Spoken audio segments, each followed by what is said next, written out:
Samajwadi party के मुखिया Akhilesh Yadav UP में 2027 में होने वाले विधानसभा चुनाव की तैयारियों में अभी से जुटे हैं। सपा प्रमुख पीडीए का नारा देकर समाज के सभी वर्गों को साध रहे हैं।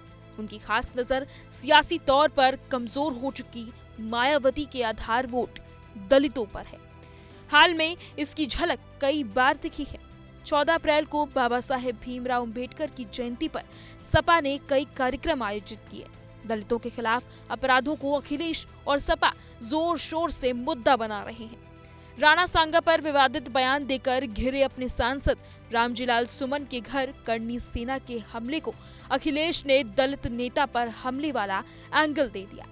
रामजीलाल से मिलने कल जब अखिलेश आगरा पहुंचे तो भी उन्होंने दलित पिछड़ों पर जोर दिया। जाहिर है मायावती इस पूरे पैंतरे को समझ रही हैं। संडे सुबह ही मायावती ने समाजवादी पार्टी पर ताबड़तोड़ हमले बोल दिए।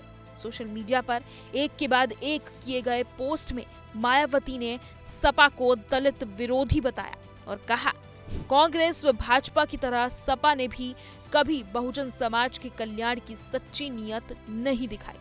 मायावती ने लिखा, कांग्रेस भाजपा आदि की तरह सपा भी बहुजन समाज के खासकर दलितों को संवैधानिक हक देने, कल्याण व उत्थान की दिशा में ईमानदार नहीं रही। उनकी गरीबी, जातिवादी शोषण व अत्याचारों को खत्म करने की कोई इच्छा शक्ति सपा में नहीं रही है। उन्होंने सपा पर बीएसपी के साथ विश्वासघात करने और 2 जून को पार्टी नेतृत्व पर जानलेवा हमला करने का आरोप भी दोहराया।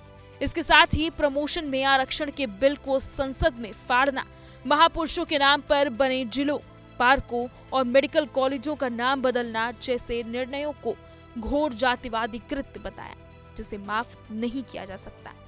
मायावती ने यह भी स्पष्ट किया कि कांग्रेस और भाजपा की तरह सपा भी अपनी नीतियों व रवैये के कारण कभी भी दलितों के हितैषी नहीं हो सकती। जाहिर है मायावती को अखिलेश यादव के सियासी कदम का एहसास है, तभी तो वह बीजेपी पर कम, सपा पर ज्यादा हमलावर है। हाल में उनके पोस्ट और बयानों में निशाने पर सपा ही रहती है। यूपी में मायावती इस समय अपने सबसे बुरे दौर से गुजर रही हैं। यूपी के 2022 के चुनाव में बसपा को 1 सीट मिली थी, जबकि लोकसभा चुनाव में बसपा के एक भी सांसद चुनकर नहीं आए।